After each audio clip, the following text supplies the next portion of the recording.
I think for Christians, the urgency to do something, like being a follower of Jesus means doing something. We receive a lot of things, but we also we're called to, part of the calling, so the series is the calling, part of the calling is to do the kingdom work that Jesus came to do, and that he invites us to participate in. So it's being a Christian is an active thing. It's not just receiving and contemplating and believing and trusting. It's all those things, but it's also going and doing the things that Jesus did, the kinds of things that Jesus did, and what to expect when we do that.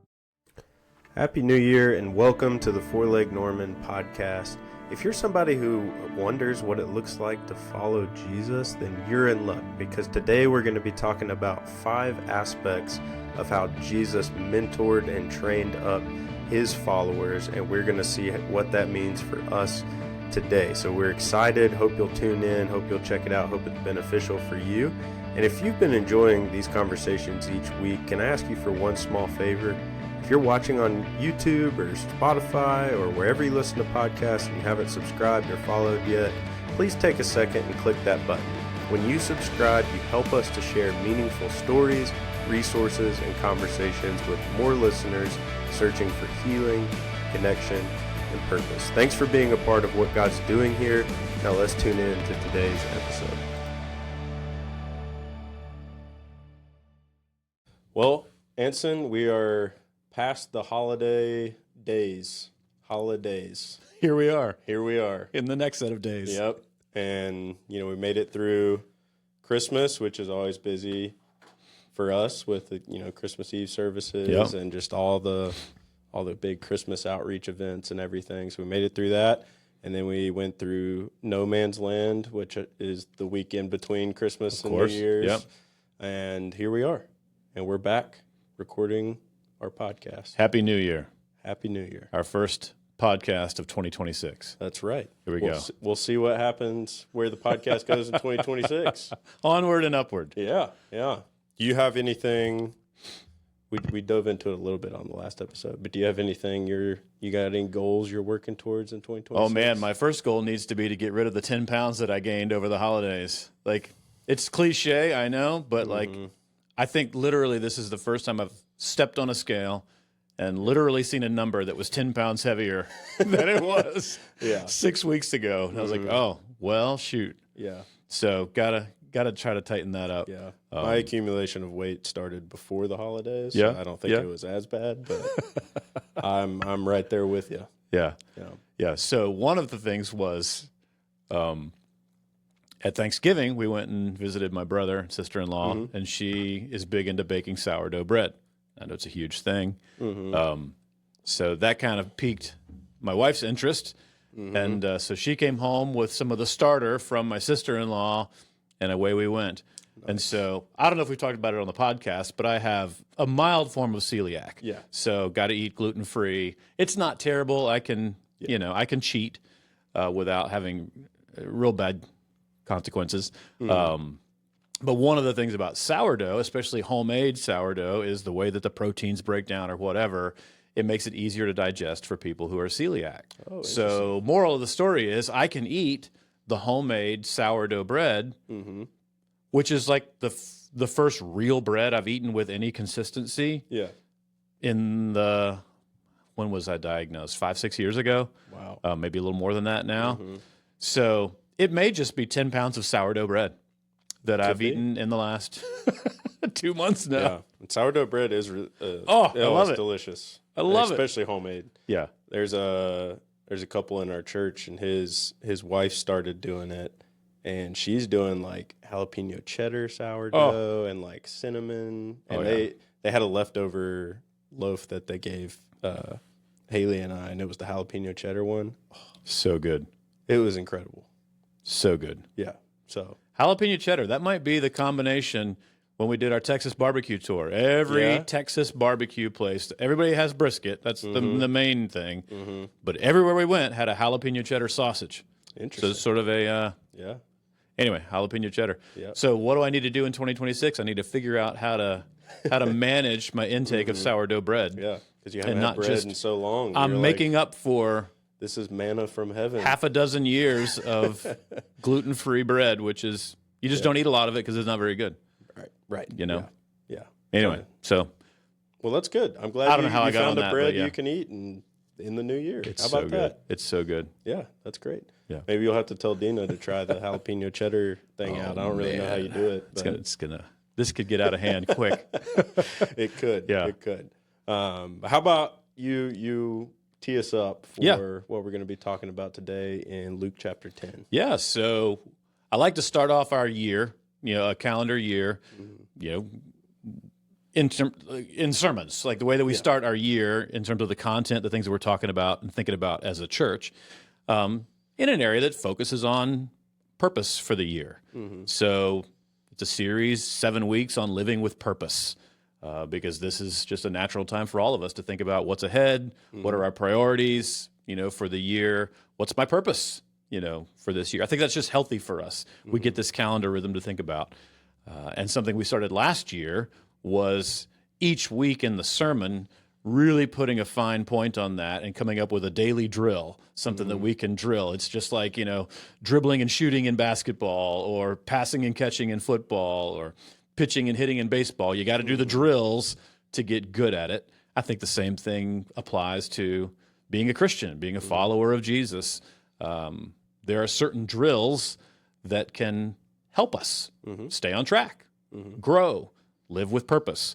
So we opened our year last year with a drills series in Philippians, and the focus there was on making progress in our faith in 2025. So what are some daily drills to make progress in your faith this year? And so we spent 6 weeks on that last year and had a good time with it. And I think that resonated with people, and we had a lot of good conversations. We made a little bookmark with little reminders of the daily drills to help us stay on track. So kind of going back to that we're going to be focusing on a daily drill in the sermon each week. And we're going to be going through the middle section of the Gospel of Luke.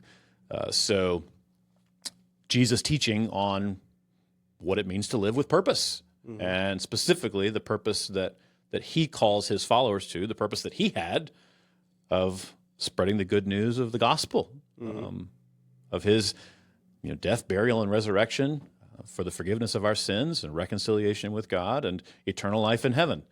So the purposes of the gospel, the purposes of spreading his love to a lost and dying and broken world. So how can we discover our purpose within that purpose? Yeah. So each week we're focusing on some daily drills. We're getting them from a walk through Luke, basically chapters 10 through 19, or we started a little bit into chapter 9 through 19, because that's a section where Jesus just gives a lot of teaching on how to do it. Yeah. I kicked off the sermon on Sunday. Really, you could think of the whole Gospel of Luke as like Jesus' mission training program. It's like a mentorship or apprenticeship program. And for anybody that's familiar with, different frameworks for mentorship, there's one that I've seen that's pretty popular just in general circles of, if I'm teaching you how to do something, the first step is I do and you watch. And then you observe and see how it's done, which is what Jesus did. And Luke talks about it in his account of Jesus' life. There's the first few chapters about Jesus' birth, but then in chapters 4 through 7 of the Gospel of Luke, it's really Jesus doing a lot of miracles, a lot of healing. We talk about healing, connection, and purpose. He's healing people. He's connecting them to himself and to others, to God, and giving them purpose and joining the kingdom of God and part of what he came to be. So I do, you watch. We saw Jesus doing that. And then in Luke 8, he begins to call out his apostles. So, Peter, James, John, the 12 who would be his helpers, which kind of moves into this next phase. If I'm teaching you how to do something, I do it. And now you more than just watch, now you help. Like you're engaged. You're getting your hands dirty in the work that we're doing, feeling what it feels like to do it. And then there's this all-important shift where it's time for you to step up and to start to do the work. And I'm gonna hang around and help you. So, still helping you along. I'm there for support, there for encouragement, there for training and coaching. But it's no longer just me doing and you watching and helping. But now the the weight shifts to you do and I help. And we see this happen in Luke 9. Jesus sends out his 12 apostles. They're going out 2 by 2 into the towns and villages around Israel, around Galilee, without him. Like, all right, get out there. Like, he coached them up to do it, and then he debriefed on the when they came back. Yeah. But they were called to do something. And then Luke 10 just takes that further and on through chapter 19, where that circle expands, and he sends out more disciples. So 72 of them, in addition to the original 12, get sent out at the beginning of Luke 10, and they're called to go and do. And so this whole section is really that third phase of leadership training, or what we would call in Christian circles, discipleship. Like, what does it mean to be a disciple or a follower of Jesus? More broadly, it's like mentorship and training. It's stepping up and doing the thing that we're called to do. So our whole sermon series is going to be in this "you do, I help" section. You being us, I being Jesus. So all right, what are we called to do? And so this is what we're going to be learning over the next several weeks. Is okay. What does it mean? What's the calling? That's what we're calling the series. What's the calling for somebody who is a follower of Jesus? Whether we've been a follower of Jesus for a long time and we were raised that way, or at some point in our adult life came to be a follower of Jesus, or whether we're kind of, not bought in yet. Maybe we have friends or family members who are Christians. Maybe we're interested enough to listen to a podcast like this, but wouldn't say, I'm a dedicated follower of Jesus. And this is a pretty good rubric to go, all right, what does it mean? I become a follower of Jesus. He does, I watch. He does, I begin to help. But at some point, I'm called to do something with the help of Jesus. And so this is what we're going to lean into for the next few weeks. And in the sermons, I'm going to focus on one very specific thing in the section that we're reading for that week. But all of these sections, because one of the things about the Gospels, the chapters are really long.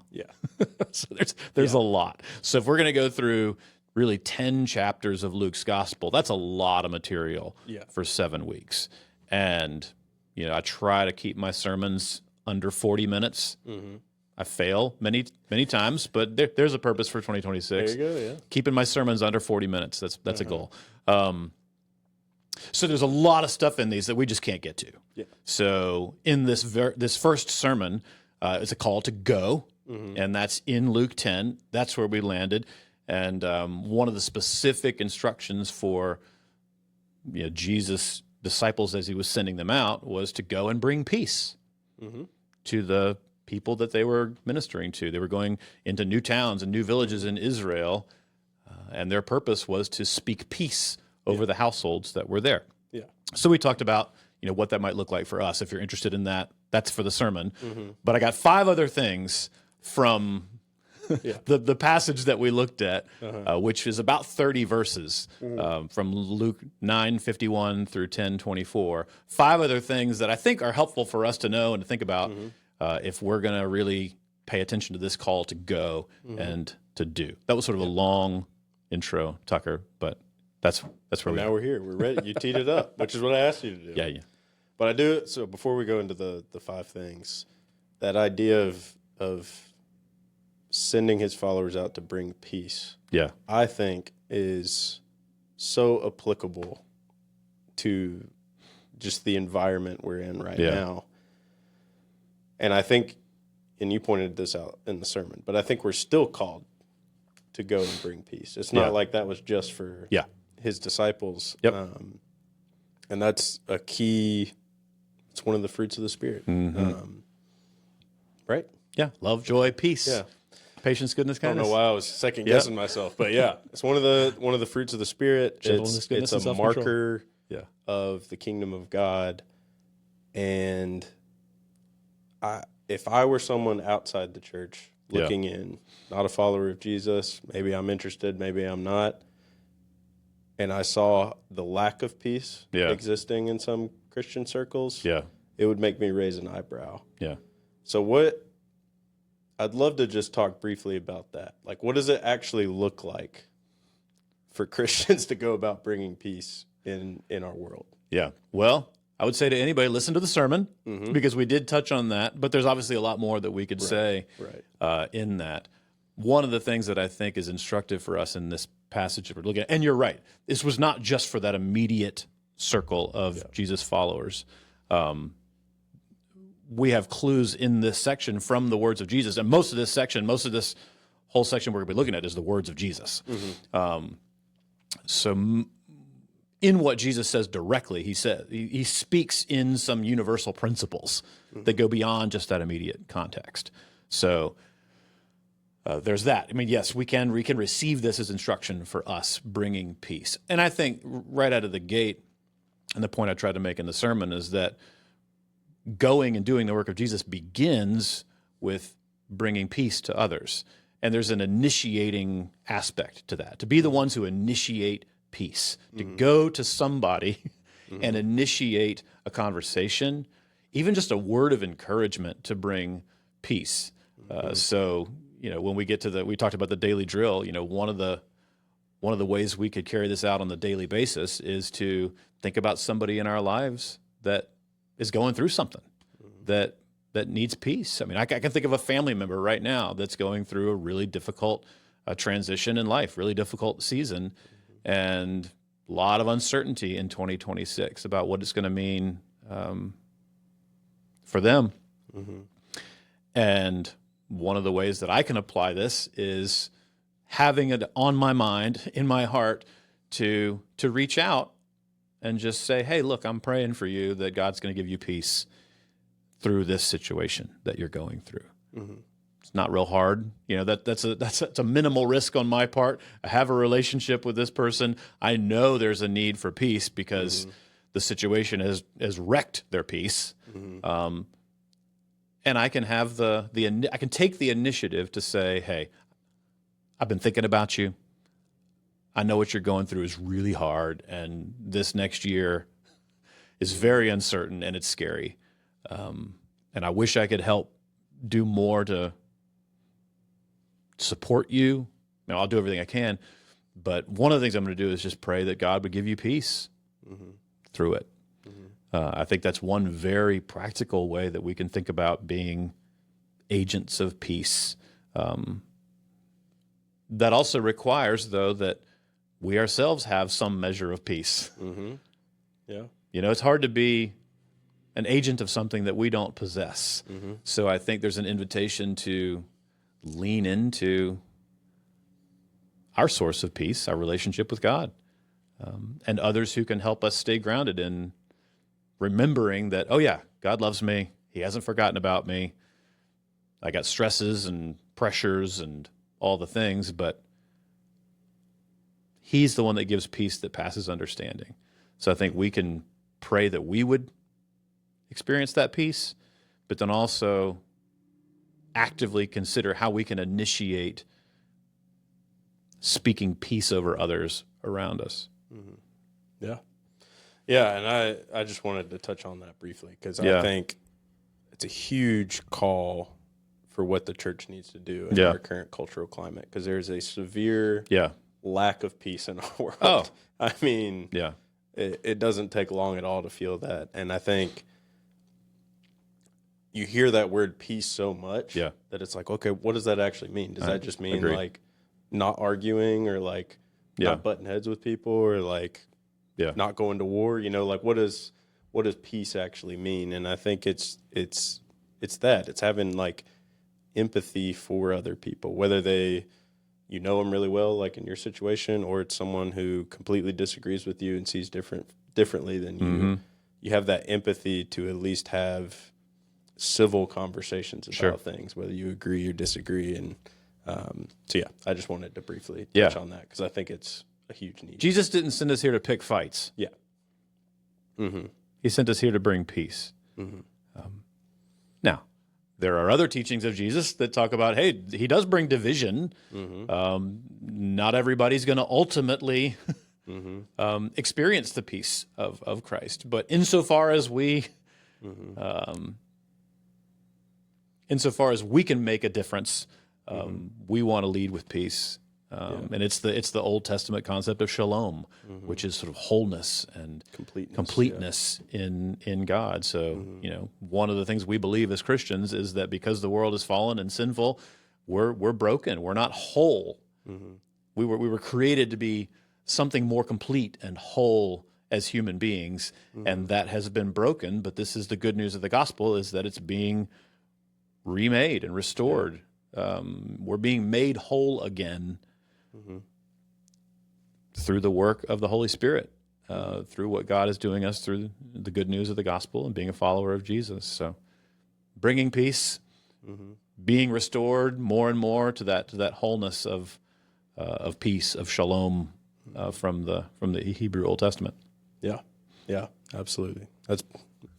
We could go on that for a long time. We could talk about a lot of things. Into the other 5. All right, 5 things. Yeah. So when we read through the Gospels and we get Jesus teaching, oh my goodness, like some of it's expected. You're like, yeah, I would expect Jesus to say something like that. Other times, not so much. And this section opens up with one of those. So the first thing that jumps out at me as I read through this section, and again, if anybody's wanting to track where we are, so this is the Gospel of Luke. Matthew, Mark, Luke, John, these are the 4 Gospels. They're all accounts of the life of Jesus.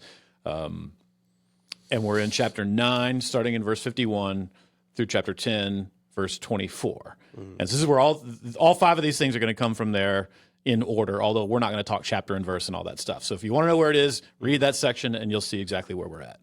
But in Luke 9:51, the opening several verses of this section, Jesus is really dealing with who is fit to follow him and who is not. And you read that and you go, oh, well, that's interesting. So the purpose of Jesus that we're introduced to in this says, hey, a time came in Jesus' life on earth where he resolutely set out for Jerusalem to be crucified. Like, he knew what was coming. He knew his purpose. He knew he was going to be the sacrifice for the sins of the world. And one of the old translations says he set his face toward Jerusalem, which is like, okay, it's coming time. So this is what's on Jesus' mind and on his heart in all of these chapters, is they're literally making a journey from town to town, southward from Galilee down toward Jerusalem, where he knew he was going to be crucified. And so there's an urgency in that. And he's got these followers that, in the rabbinic tradition, so there would be a rabbi and the rabbi's followers. So you could think the 12 apostles, but then also a crowd of people that would come and go, but just sort of hang out with Jesus and listen to his teaching. And this is what we read about happening throughout all the Gospels. So you've got this audience of Jesus that's sort of following this rabbi around. And now the wind has shifted a little bit in terms of Jesus' sense of urgency and his own personal mission, and they're moving toward Jerusalem, and it says they're going through Samaria, which is a region where there was sort of a mixed, part Jew, part non-Jew. So, but there was a lot of contention between the Samaritans and the Jews, and he was actually rejected going through Samaria. It said Jesus sent his followers to go and prepare a place, and they were like, "Nope, you can't stay here." He was actually rejected on his way to Jerusalem, which is a foreshadowing of some of his instruction that's going to come a little bit later. Of sometimes people that follow Jesus will be rejected, specifically even when we try to bring peace. That peace is not all the time received. Some people are going to receive it. Some people won't receive it. So even Jesus was rejected. He's got these followers. And so they're walking down the road from town to town. You're picturing this sort of desert scene. And somebody in the crowd says to Jesus, we're not told who, "I will follow you wherever you go, Jesus." And you would think Jesus would say, "Man, great. Thank you. I appreciate that. Come on, man. You're with me." Nope. Jesus says, "Foxes have holes. What has dens?" I'm going to mess up the quote. But he says, "But the Son of Man has no place to lay his head." Saying, I'm not sure you know what you're saying when you say you're going to follow me. Because I don't have a place to rest. So think about what you're saying when you commit to following me. Not going to be as easy as you might think. And then Jesus turns to somebody else and he says, why don't you follow me? And that person says, all right, Jesus, I'll follow you, but first let me go bury my dead father. And then Jesus says something really surprising. He says, let the dead bury their own dead. Mm-hmm. You go and do the work of the kingdom. It's like, oh, well, yeah, that was strong. Mm-hmm. I didn't expect that. Mm-hmm. And then somebody else pipes up. Well, Jesus, I'll follow you. Maybe that guy won't, but mm-hmm. I'll be the one to follow you. But first, let me just go say goodbye to my family. Mm-hmm. And Jesus says, no, anybody who turns around and looks back is not fit for the kingdom. Yeah. And you just think, okay, that's not a great way to gather followers. Mm-hmm. That's like trying to push them away. So what's happening in this moment here? I think what's happening is Jesus is wanting to clearly communicate the urgency and the cost of what it means to receive his call. Mm-hmm. And it was super urgent in the moment. I mean, a lot of that urgency he was literally moving within weeks toward the crucifixion. But I think what's universally meant to be communicated through that is there's always a sense of urgency. I mean, it's not just do what's most convenient. Mm-hmm. There's a commitment involved. There's a cost involved. And I don't think Jesus was being harsh.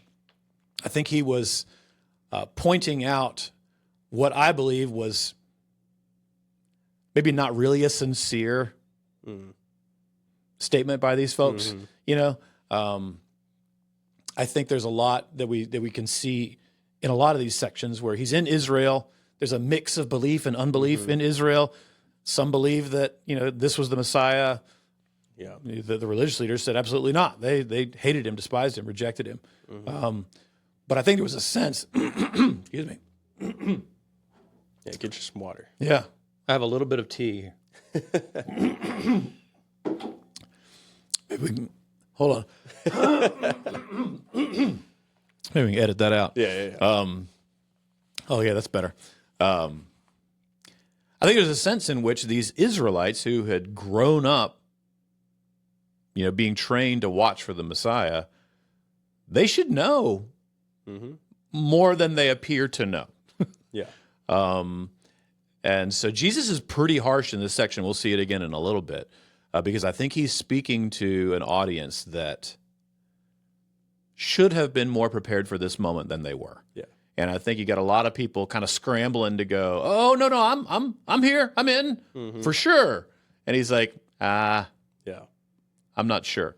So I think there's some context there to why some of these things come out a little sharper. Yeah, than to us it seems very harsh, but there's more going on there. Yeah, and it's even the second and third person. It's I'll follow you, but and how often do we do that? Where we're like, yeah, Jesus, I'll do this thing that you're asking me to do, but I need to do this first. I need to go take care of this, and that's not. We only get made whole, talking about peace and shalom, like wholeness and completeness only comes to us through our submission and trust in Jesus as Lord. Yeah. And so any hesitation or anything else that we're dividing up our attention and our loyalty to is going to keep us from being made whole and complete. So ultimately I think the reason why he's being so matter-of-fact with these people is because he knows the decisions that they're making means that their loyalties are split. Yeah. And they won't be made whole or made complete or be who they were truly created to be unless they just go all in. Yeah. And I think we can be very prone to do the same. Yeah, I agree. I think there's a sense of priorities here, because Jesus is not saying don't have funerals for your loved ones. Right. Yeah. Or don't abandon your family. That's not what Jesus is saying. Yeah. But I do think what you're saying is right. I mean, it's a sense of what's your governing priority in life. And if you hear the calling of Jesus, there's priority there. Yeah. And there's some urgency there. So that's the first thing that jumps out at me as we're reading through this section is like, what does it mean to be fit to follow? as a follower of Jesus. Yeah. Second thing that jumps out at me, the beginning of chapter 10, he selects people that evidently were fit to follow. So all these things connect, So Jesus is about to recruit 72. There's some, for the Bible nerds, some of the older translations say 70. The more modern translations say 72. So that's one of these little scholarly points. That the reason for that is, the Bible is made up of all these ancient manuscripts, right? It was handwritten, passed down, and scholars, historians look for consistency among, various copies. So we have, literally, in the thousands of copies of the New Testament that are ancient handwritten copies. And it's an astounding thing, the degree to which they align. It's one of the reasons that the Bible is such a historically reliable document. One of the tests of historicity for ancient documents is how many handwritten copies there are and how much they agree with one another. And the Bible is just in a category by itself, and it's not even close. But one of the realities is there's not perfect uniformity in all of these copies. So a lot of the copies that were handwritten had 70 in this verse, but most of them had 72. So there's this ancient debate among the scholars, like, was it 70 or was it 72? I think by now the consensus is it was most likely 72. But interesting. That really is neither here nor there for most people. But it does speak to, hey, the Bible matters, and people devote a lot of scholarly attention, and there's a rich tradition of the reliability of the Bible answering difficult questions like this. But that's not the thing I wanted to point out. That was just that just popped into my head. That's for free. That was a freebie. That's right. So yeah, it shouldn't erode our confidence in the Bible. It actually should reinforce our confidence in the Bible, that people work this hard to get it right. So anyway, he's calling these 72 that evidently weren't like the people that he had just talked about. Kind of half-hearted, not the priority, want to be a part of it, but maybe not really count the cost.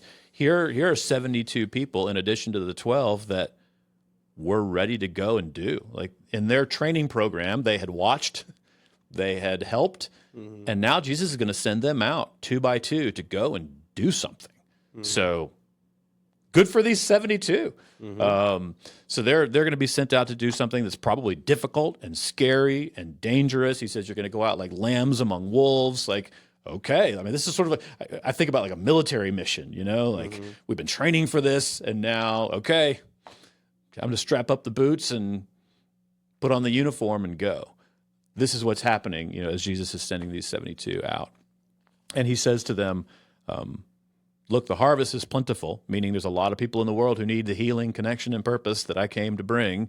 They need to be reconciled to God. They need hope.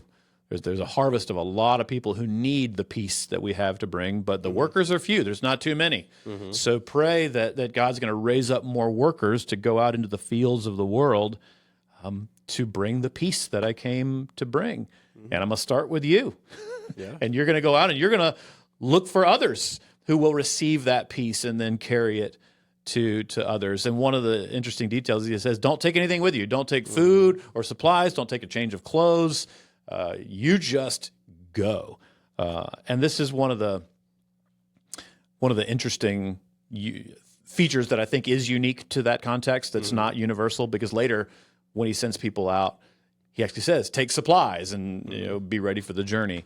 But in this case, they're going among the towns of Israel, which back in the Old Testament, Jesus operated in a very a rich Jewish tradition that goes back to the Old Testament, Abraham, Moses, David, all the patriarchs, that hospitality was expected and instructed, for the towns of Israel. So a stranger, a wanderer comes through, you exercise hospitality. You invite them to your table. You take them in. And so this is almost like a test, I think, that Jesus is sending out his followers to people who should know, extend hospitality, and be listening for the coming of the Messiah. And so they're sent out, and he says, part of that test, I think, is don't take anything with you. And the test, I think, for the 72 was a test of faith, of dependence on God. Like, oh, can I really? Can I really trust you to work through the people whose doors we're going to knock on?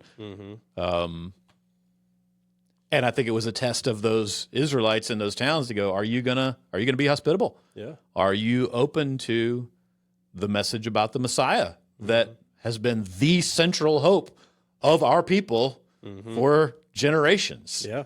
So, I've been reading through Exodus, and it was actually funny. Just this morning, I was reading when Moses is given the commands, and one of them is to care for the foreigner or stranger.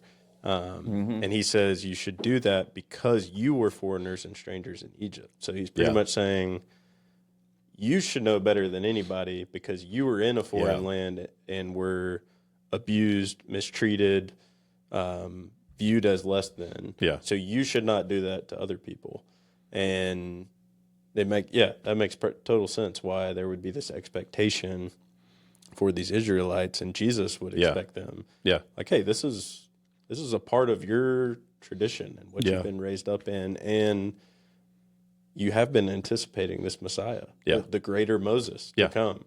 And so, he's sending them out to be like, go test this out and see if they're actually going to do what they're called to do. That's right. And he says, like, if the world is the harvest, you need to be the workers. Like, hey, you're the people of God. You know, the Apostle Paul talks about the advantage of being a Jew is you've got the whole history of the revelation of God. And so he's recruiting and raising up workers for his kingdom in this. And so this is part of that dynamic, I think, that we see in the early verses of chapter 10, where he says, hey, don't take anything with you. Depend on God, but we're going to see who's going to step up and not be half-hearted. That's going to make it the priority. Going to receive peace and then carry it to others. So those are two things. Third thing, there's a reality that not everybody's going to receive you. So he said, he gave specific instructions. We talked a little bit about that on Sunday. If they receive your peace, great. Stay with them, receive their hospitality. You go into a town or a village and they receive you, excellent. Proclaim the kingdom there. Enjoy that. Celebrate what God is doing. But also, you're not going to be received everywhere. You're going to be rejected. And the third thing that jumps out at me is when the 72 were rejected, Jesus is very harsh in his condemnation of them. I mean, he calls them. I mean, he calls down judgment on the towns that would not receive the message of the Messiah and the peace that he came to bring, and would not join in and be part of it. And again, I think this goes back to they should know better. They should be watching for this. So Jesus is very harsh in that rejection, and he says to the 72, to his followers, and if we're identifying with the 72, we can sort of step into this as well. Hey, if they reject you, they're rejecting me. And if they're rejecting me, they're rejecting the one who sent me.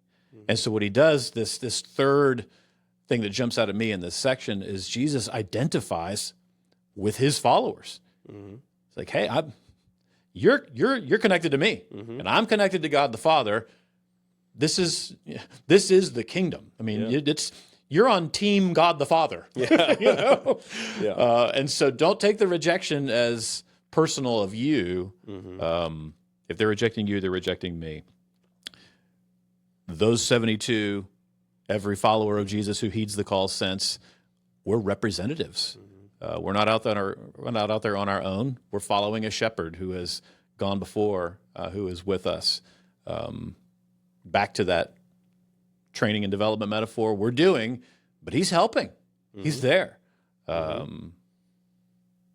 He's working through his people to accomplish his purposes. So there's that. There's that identifying with Jesus in the way that we're received or not received. Yeah.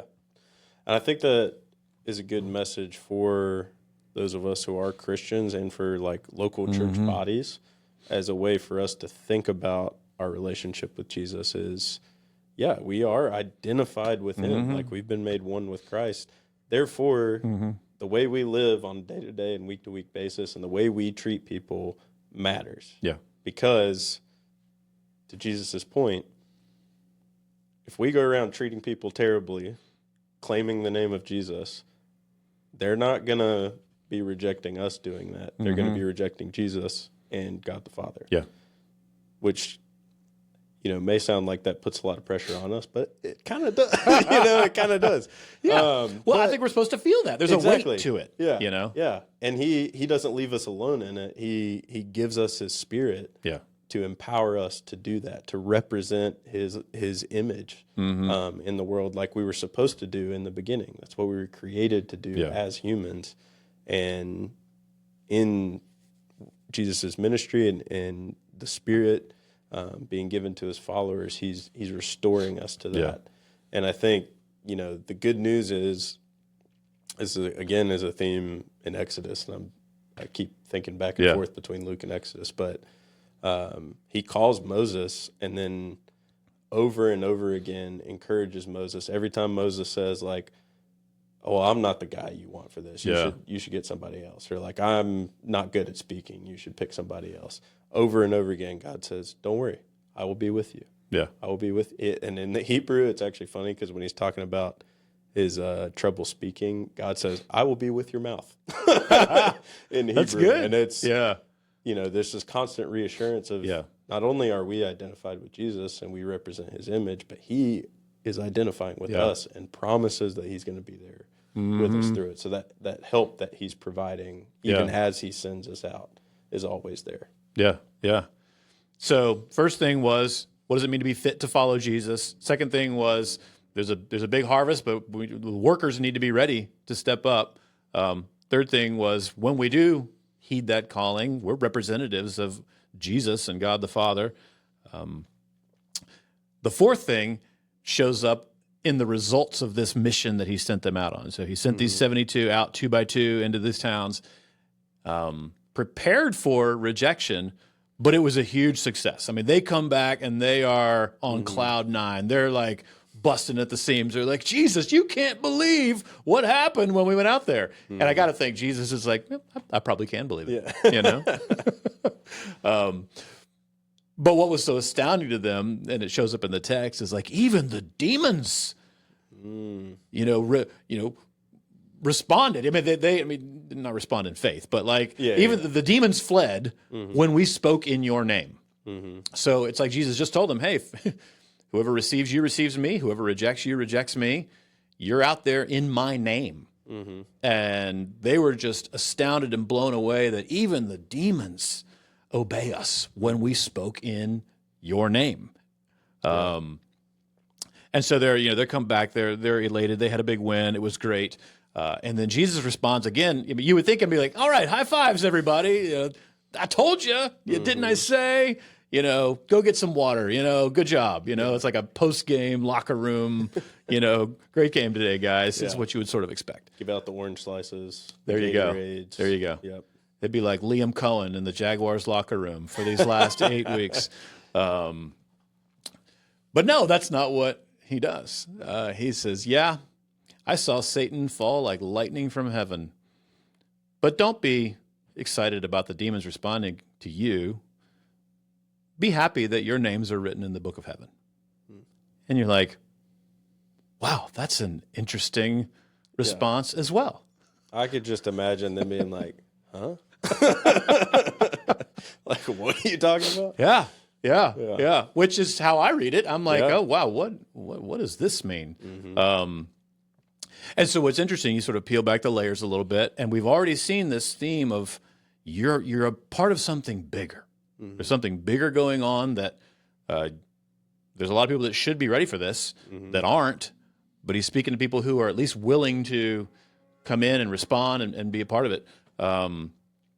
So when he says, he's explaining to them what's going on. Like, the demons did flee when you spoke in my name. And this is nothing new. And in fact, the language there of seeing Satan fall like lightning from heaven, this is one of the passages in the Bible where sort of the tradition in Christian theology comes of Satan's fall from heaven. And it speaks back to Isaiah chapter 14, which is one of the prophecies in the Old Testament. And in Isaiah 14, it's this word of judgment on the great enemy of God.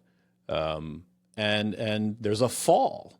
The great enemy of God will fall. And here's Jesus saying, I saw him. I saw him fall like lightning from heaven, saying he's powerless against the power of heaven, of the power of Jesus, the power of God himself. And so, yeah, I've seen this happen. And what's more, that power is going to flow down to protection for you. And the way he describes the protection is, you'll handle snakes and scorpions and nothing will harm you. And a lot of weirdness has come out of that. Like there's church traditions. A lot of people think the Baptists, are the snake handlers. That is true. Yeah. We're not. No. Maybe some are somewhere. Not us, that's for sure. But there's not a universal, to be a follower of Jesus doesn't mean that you should go out and, stick your hand in a snake's den, or a snake pit, or whatever the things are that snakes live in, and expect that you're going to live because you're a Christian. Probably not what that means. But again, there's an Old Testament reference. So in Deuteronomy 8, when God is speaking through Moses about their journey that they had just had through the wilderness, from Egypt into the Promised Land, using this very same language, it said, God protected you in this journey from snakes and scorpions. So like there's a strong allusion, like you mentioned, in the Old Testament. Once again, God led his people, protected them from snakes and scorpions, and so Jesus is he's opening their eyes to there's prophecy, there's history of God's people. This is what's happening, and it's great. High five! It's exciting that you're experiencing this, and as great as it is, though, what you should really be excited about is that your name is written in the book of heaven. And there's this play on your name, because they came back and they said, the demons submit to us in your name. And he says, that's great. Praise God that your name is written in the book of heaven, that you are a part of the kingdom. And so I think there's a statement there of, the rewards are great. It's pretty cool. It's cool to be on a winning team. But that power that you feel, it's really not about you feeling power. It's a gift of God. It's part of being in his kingdom. So be grateful that you get to be a part of it. Yeah, absolutely. I think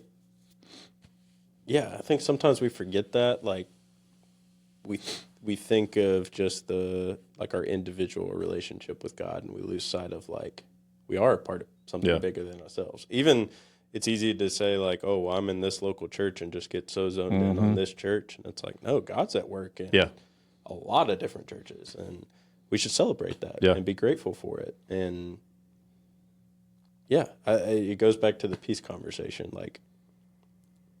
We shouldn't be fighting with each other so much as Christians.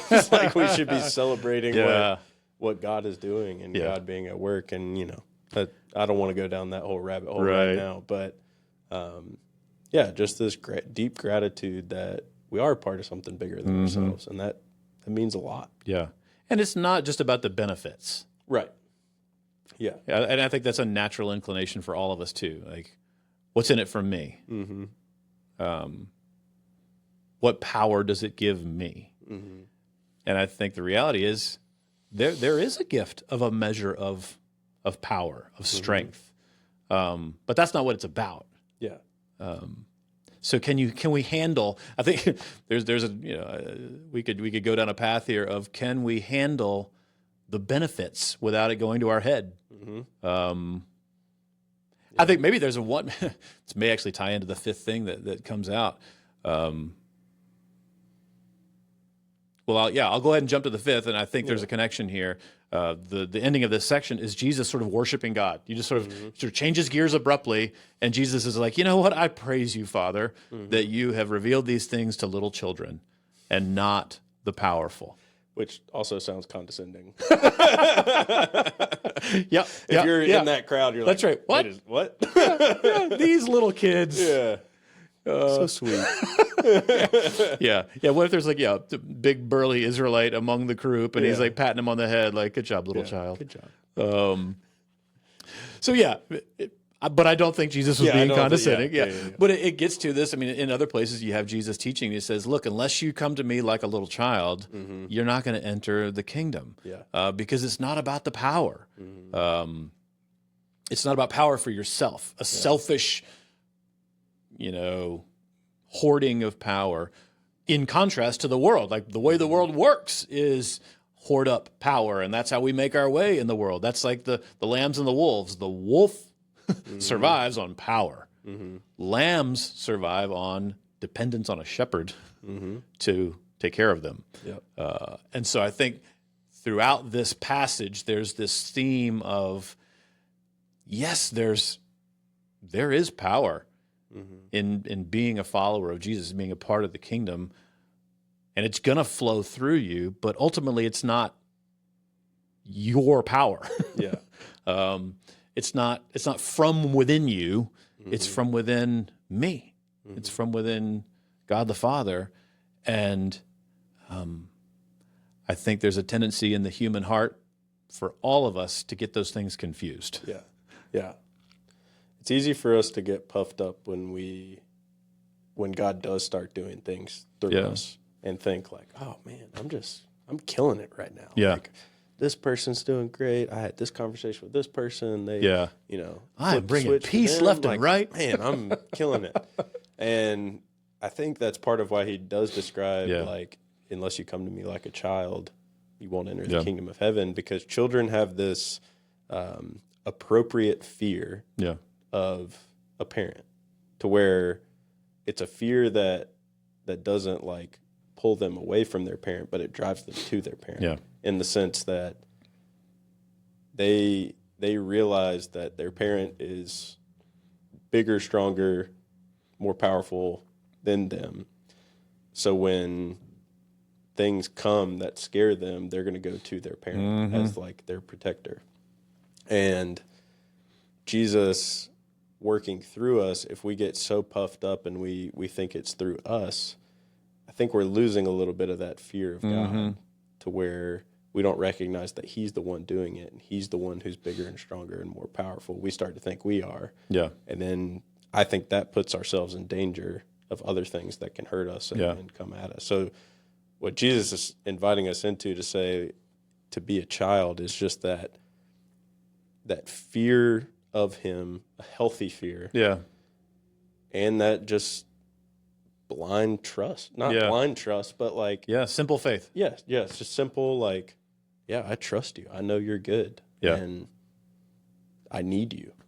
And I think we can lose sight of our need for God if we start to think that, like, we're the ones doing all of this. I agree. It's like a healthy fear of a shepherd. Like, he's got a staff, and he sort of whap me on the side, hey, get back. Get me back on track. Get back in the flock, man. A healthy fear of the shepherd is going to keep me from being prey to the wolves. And that's a good thing. And I think in all of this, there's protection. And I think even that the section where Jesus is saying, I saw Satan fall like lightning, and you're not going to be harmed by the snakes and scorpions, I think that fits into that shepherd metaphor. Like, I'm going to protect you from being harmed by the wolves, whatever the metaphor is, the wolves, the snakes, the scorpions. There's protection there.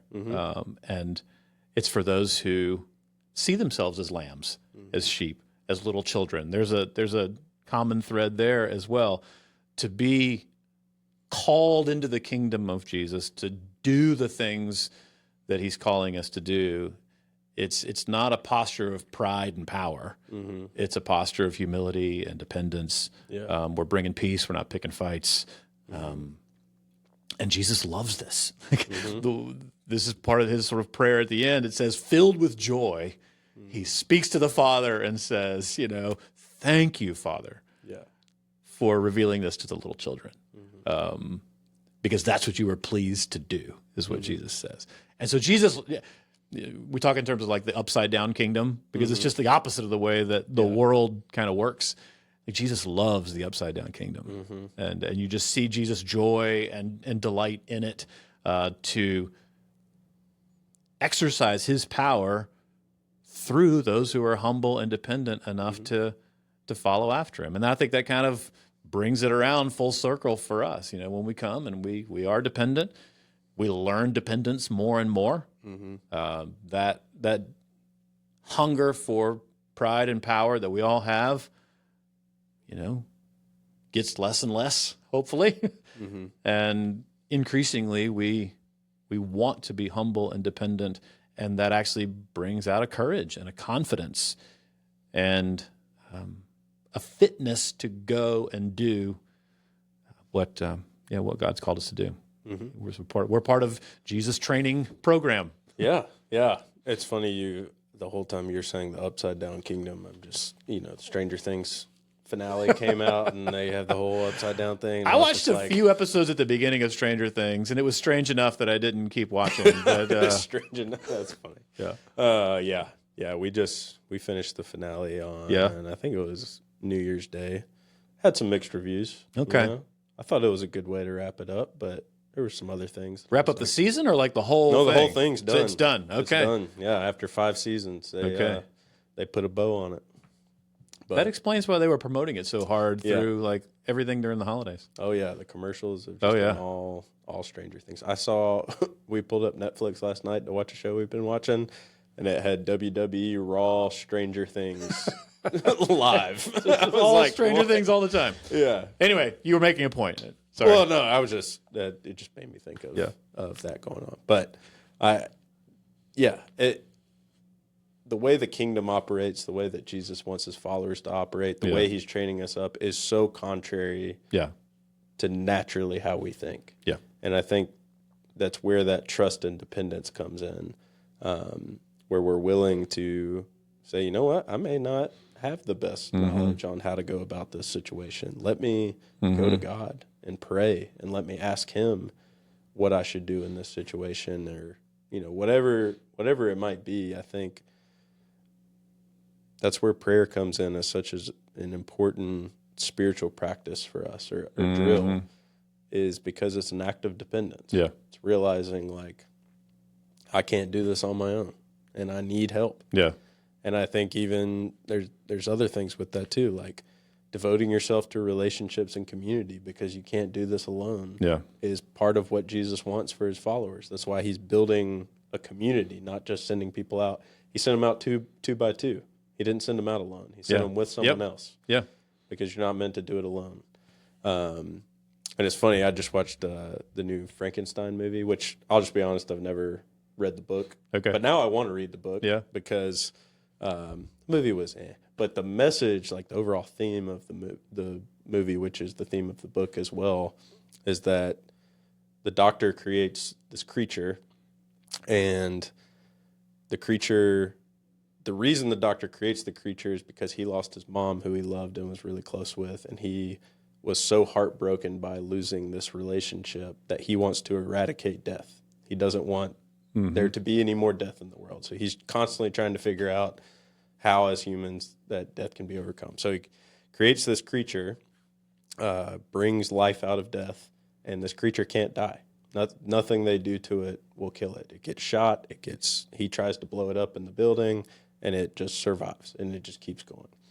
But there's this climactic moment in the movie where he goes back to the creature goes back to the creator, Victor Frankenstein, and says, "You gave me life without me having any say in it." And he says, I cannot die, and I cannot live alone. That's the like huge climactic quote in the movie. And what you realize is, like, this monster is walking around living in torment because he doesn't have anybody that he can have companionship with. Everybody wants to kill him because he looks like a monster and scary. And he's just miserable because he has nobody. And I just think, just as a way to wrap up this conversation, like, I think that's the good news in this passage is Jesus not only is promising he's going to be with us when he sends us out and calls us, but he's also given us the church. He's given us these other relationships of people that we can do it with, and so we're never alone. Yeah. And that's where we experience that abundant life that he promised, is in relationship with him and in relationship with one another. Yeah. There's connection there. Yeah. It brings healing, gives us purpose. So if we're looking toward 2026, wanting to grow and living with purpose, that's what these conversations are about right now. If anybody's looking for the daily drills, you can get to the sermon on YouTube. I'm sure we'll have a link. Yep. So here's our journey. And we're going to explore God's calling, the calling, and what that means for us and our purpose. Yeah. So thank you guys for tuning in. We hope you're having a great start to your new year, and we will see you on next week's podcast.